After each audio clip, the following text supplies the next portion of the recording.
तो कैसे हैं आप लोग? उम्मीद करते हैं अच्छे होंगे। आज के इस डेट में हम लोग पढ़ेंगे महत्तम समापवर्तक। तो सबसे पहले जानते हैं महत्तम समापवर्तक क्या होता है। ये जानने से पहले हम लोग को ये जानना होगा कि अपवर्तक और समापवर्तक क्या होता है। तो क्योंकि तीनों एक तरीके से जुड़े हुए हैं, तो अपवर्तक मैंने पीछे आपको पढ़ा ही दिया है। अब हम लोग जान लेंगे यहाँ पे समापवर्तक है। तो बारी बारी से जल्दी जल्दी तीनों को समझते हैं, ठीक है। तो हमारी हेडिंग है अपवर्तक, अपवर्तक, समापवर्तक, समापवर्तक तथा महत्तम समापवर्तक, महत्तम समापवर्तक। तो इनके बारे में हमको पढ़ना है। तो अपवर्तक के बारे में तो आप जानते ही हैं। देखिए, अपवर्तक का मतलब होता है, अपवर्तक का मतलब होता है भाजक। अपवर्तक का क्या मतलब होता है? अपवर्तक का मतलब होता है भाजक। भाजक मतलब कोई भी संख्या अगर आप ले लो और उस संख्या का कितने भाजक हो सकते हैं, वही उसका अपवर्तक होता है। जैसे फॉर एग्जांपल के थ्रू अगर आपको हम समझाना चाहें तो ये है, जैसे मैंने 4 लिख दिया तो 4 के अपवर्तक क्या है? 1 है, 2 है और स्वयं 4 भी 4 का अपवर्तक यानी कि भाजक है। इसी तरीके से अगर हम 2 की बात करें तो 2 के अपवर्तक 1 और 2। तो अपवर्तक का मतलब आप समझ गए कि अपवर्तक क्या होता है, ठीक है। अब हम बात करते हैं समापवर्तक क्या होता है। समापवर्तक, समापवर्तक जैसे आप समझ पा रहे हो, समापवर्तक दो शब्द से मिलकर बना है। समा धन अपवर्तक। देखिए, अपवर्तक का मतलब तो आप जानते ही हैं, लेकिन समा मतलब जान लीजिए। समा मतलब होता है समान, समा मतलब समान, अपवर्तक का मतलब होता है भाजक। तो समान भाजक आपको ढूंढना है। ये 2 या 2 से अधिक संख्याओं के लिए होता है। तो जैसे अगर मैंने 8 ले लिया और यहाँ पर 4 ले लिया, तो इस 8 और 4 में अगर मैं आपसे पूछूं तो सबसे पहले आप इसका अपवर्तक ढूंढिए। तो अपवर्तक क्या होगा? 1 होगा, 2 होगा, 4 होगा, फिर क्या होगा? 8 होगा। अब इसमें 1 होगा, 2 होगा और 4 होगा। अब इसमें आप समापवर्तक ढूंढिए। तो समापवर्तक कौन कौन सा होगा? समापवर्तक कौन कौन सा होगा? समापवर्तक इसमें होगा 1 है, क्योंकि भाई दोनों में है ना, तो समान हो गया। 1 और 1 दोनों में मिला और दोनों अपवर्तक, तो समान। समापवर्तक का मतलब क्या हुआ? समान अपवर्तक मतलब समान भाजक। तो 1 है तो 1 हो गया, 2 हो गया और क्या हो गया? 4 हो गया। क्या हो गया? 4। तो ये हो गया समान अपवर्तक। 8 को नहीं लेंगे क्योंकि 8 दोनों में नहीं है ना। हमको अपवर्तक तो लेने हैं, लेकिन कैसे अपवर्तक लेने हैं? जो समान हो। कैसे हो? समान हो।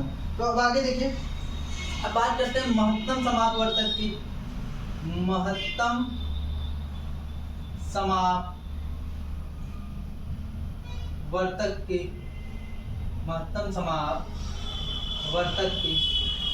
तो बात अगर करें, जैसे मैं यहाँ पर 48 ले लेता हूँ, 72 ले लेता हूँ और 64 ले लेता हूँ। तो 48 किससे कटेगा? 1 से, 2 से, 3 से, 4 से, 5 से नहीं कटेगा। और 48 होता है, 72 होता है और ये 6 से भी कट जाएगा। 6 और 48, 6 से कट जाएगा, 7 से नहीं कटेगा, 8 से कट जाएगा, 9 से नहीं, 10 से, 9 45, 9 से नहीं कटेगा, 10, 11, 12, 14, 48, 12 से कट जाएगा, 13 से, 14 से, 15 से, 16 से कट जाएगा, 17, 18, 19, 20, 21, 22, 23, 24 से कट जाएगा और 24 के बाद 48 से कट जाएगा। ठीक है, ये इसके अपवर्तक हो गए। इसी तरह 72 का अगर देखा जाए तो 72 के अपवर्तक हो जाएंगे 1, 2, 3, 4 से 4 का नाम 4 और 4 32, 4 से भी कट जाएगा, 5 से नहीं कटेगा, 6 से भी कट जाएगा, 6 का नाम 6 नहीं वाला। ठीक है, 7 से नहीं कटेगा, 7 से नहीं कटेगा, 8 से कट जाएगा, 8, 9 से कट जाएगा, 9 और 72, 10 से नहीं कटेगा, 11, 12, 72, 12 से, 13 से, 14, 15, 16, 18 से कट जाएगा, इससे कट जाएगा, फिर 36 से कट जाएगा और फिर 72 से कट जाएगा। ठीक है, इसी तरीके से 64 को अगर देख लिया जाए, 64 के अपवर्तक कौन कौन से हैं? 1 है, 2 है, 4 है, 8 है, 16 है, 32 है और मेरे ख्याल से लास्ट में 64 है। तो ये है 64 के अपवर्तक। अब आपको महत्तम समापवर्तक ढूंढना है, तो जरा सा महत्तम समापवर्तक का मतलब समझिए। महत्तम समापवर्तक, महत्तम समापवर्तक, तो महत्तम मतलब होता है सबसे बड़ा, सबसे बड़ा, और समा मतलब होता है समान, समा मतलब होता है समान, और यहीं पर ये दो शब्द से बना है अपवर्तक। अपवर्तक का मतलब होता है भाजक। तो आपको सबसे बड़ा, समान और भाजक ढूंढना है। तो सबसे बड़ा और समान भाजक कौन सा इसमें? तो सबसे पहले हम इसमें समा अपवर्तक ढूंढ लिए, अब समा अपवर्तक ढूंढते हैं, समापवर्तक। तो समापवर्तक इसमें कौन कौन से? देखिए, सबसे पहले समापवर्तक इसमें एक है और कौन सा है? 2 है, 3 है, 4 है, और मेरे ख्याल से 8 भी है। 8 है और कोई है? और कोई नहीं मिल रहा है। तो ये हो गया समापवर्तक। लेकिन इसका महत्तम समापवर्तक क्या होगा? महत्तम समापवर्तक, महत्तम समापवर्तक होगा 8, क्योंकि सबसे बड़ा लेना ना, समान समापवर्तक में भी सबसे बड़ा वाला, तो सबसे बड़ा कौन है? 8। तो एक बात और जानिए, जो महत्तम समापवर्तक है इसको इंग्लिश में कहते हैं हम लोग हाईएस्ट कॉमन फैक्टर। इसको एक नाम से और पुकारा जाता है, इसको कहते हैं हम लोग सार महत्तम सार्वभाजक, महत्तम सार्वभाजक, जिसको इंग्लिश में कहते हैं greatest common divisor, greatest common divisor. ठीक है, और इसको हम लोग जो है शॉर्ट फॉर्म में कह देते हैं मासा। क्या कह देते हैं? मासा।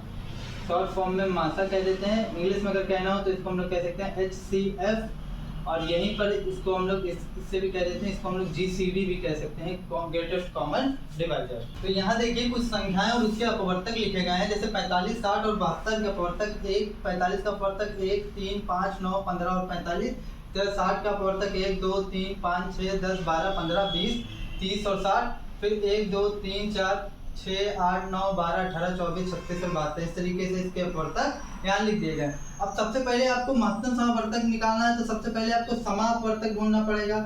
समापवर्तक, तो समापवर्तक कौन कौन से समापवर्तक होंगे इसमें? तो सबसे पहले यहाँ 1 मिल रहा है सब में, और मेरे ख्याल से 3 मिल रहा है, 5 नहीं मिल रहा, 1 और 3, और 9 भी नहीं मिल रहा है तीनों में, और 15 और 45। तो समापवर्तक, लेकिन आपको महत्तम समापवर्तक ढूंढना है ना, तो ये हो गया महत्तम समापवर्तक। क्या हो जाएगा? महत्तम समापवर्तक होगा 3 होगा। क्यों? क्योंकि आपको एक तो समापवर्तक ढूंढना है, उसमें भी सबसे बड़ा वाला। कौन सा? सबसे बड़ा वाला, तो इसीलिए इसका महत्तम समापवर्तक 3 होगा। अच्छा, आप में से कुछ लोग कहेंगे कि और विधि तो है, जो भाग विधि द्वारा भी निकाल सकते हैं हम लोग, गुणनखंड विधि होता है उसके द्वारा भी निकालते हैं। याद करिए, जब तीनों में जो कॉमन रहता था वो ले लेते हैं। हाँ, वो भी है, वो भी सीखेंगे, लेकिन फिलहाल यहाँ हम लोग सीख रहे हैं कि महत्तम समापवर्तक का जड़ क्या है, मतलब ये आया कैसे। अगर ये चीज समझ गए तो आप कैसे भी क्वेश्चन होंगे उनको आप कर लेंगे। ठीक है, अब देखिए, तो महत्तम समापवर्तक की परिभाषा क्या निकल कर आई? 2 या 2 से अधिक संख्या, 2 या 2 से अधिक संख्या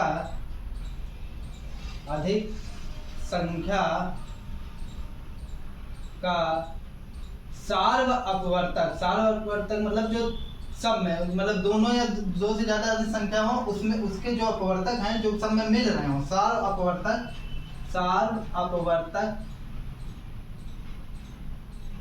में सबसे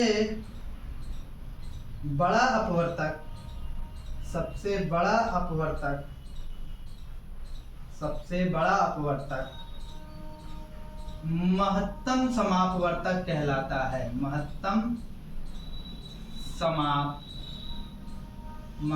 समापवर्तक कहलाता है। मतलब समझ रहे हैं ना कि एक तो आपको समापवर्तक लेना है, उसमें भी सबसे बड़ा वाला, तो आप उसी को महत्तम समापवर्तक कह पाएंगे। अच्छा, जरा ये बात पर एक चीज ध्यान दीजिए। अगर मैं एक एग्जांपल यहाँ ले लूँ, यहाँ ट्रेन की बड़ी समस्या है 4 और 9, तो अब इसका अगर मैं आपको महत्तम समापवर्तक निकालने की बात कहूँ तो आप कैसे निकालेंगे? तो आप 4 लेंगे और इसके अपवर्तक ढूंढेंगे 1, 2 और 4। इसी तरीके से 9 का भी निकालने की बात करें तो 1, 3 और 9। तो अब इसमें आप महत्तम, पहले आप समापवर्तक ढूंढेंगे। समापवर्तक इसमें क्या होगा? समापवर्तक क्या होगा? 1 होगा। समापवर्तक 1 होगा क्योंकि एक ही मैच खा रहा है। अब और कोई है ही नहीं, सबसे बड़ा यही है। तो महत्तम समापवर्तक क्या हो जाएगा? महत्तम समापवर्तक हो जाएगा 1। महत्तम समापवर्तक 1 हो जाएगा। ठीक है, अब देखिए थोड़ा समझिए। यदि दो संख्याओं का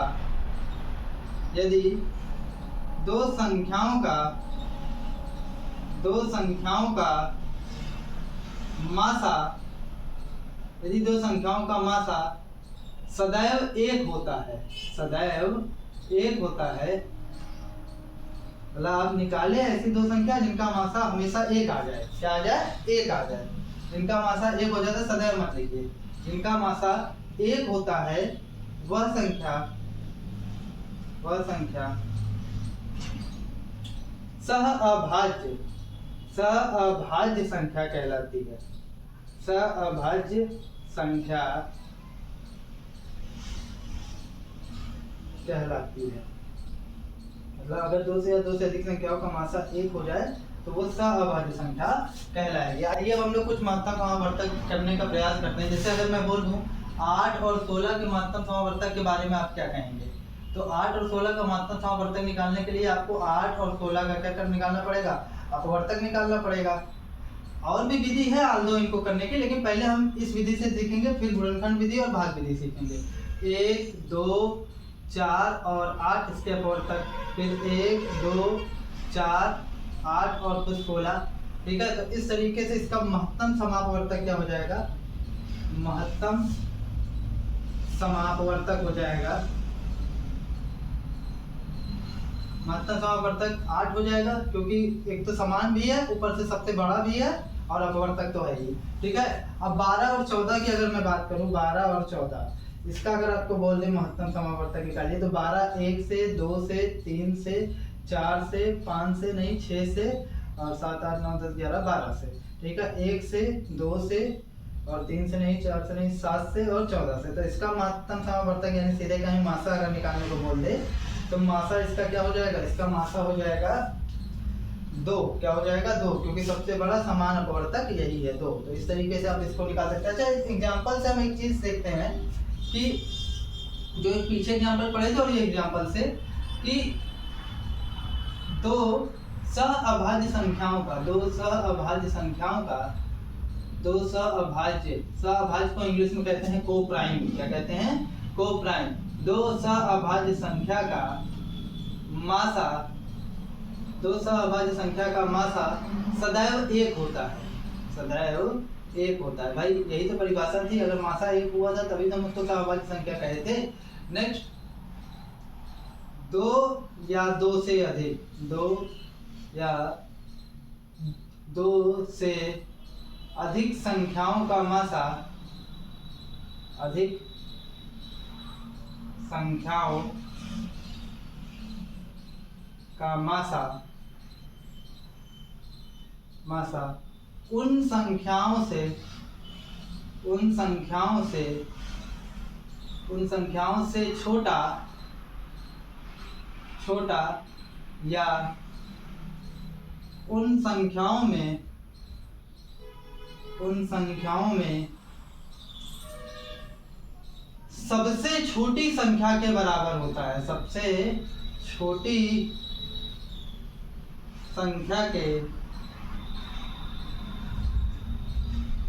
बराबर होता है। और जरा समझिएगा, ये पहला वाला तो आप समझ गए, दूसरा टॉपिक क्या कह रहा है? 2 या 2 से अधिक संख्याओं का मासा उन संख्याओं से छोटा, मतलब आप कोई भी 2 या 2 से अधिक संख्याओं का मासा निकालेंगे ना, हमेशा उन संख्याओं से छोटा आएगा। जैसे यहाँ पर देखिए 12 और 14 का मासा क्या आ गया था? 2 आया था ना। 12 और 14 से छोटा आया था कि नहीं? या तो छोटा आएगा, सहभाज्य संख्या में भी देख लीजिए 1 आ जाता है तो वो तो छोटा ही है ना। ठीक है।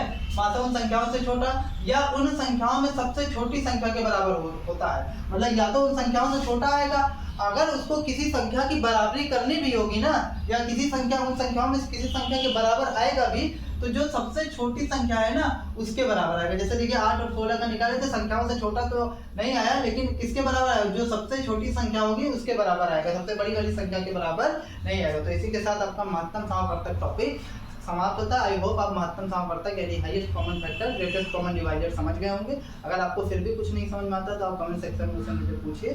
तब तक के लिए नमस्कार।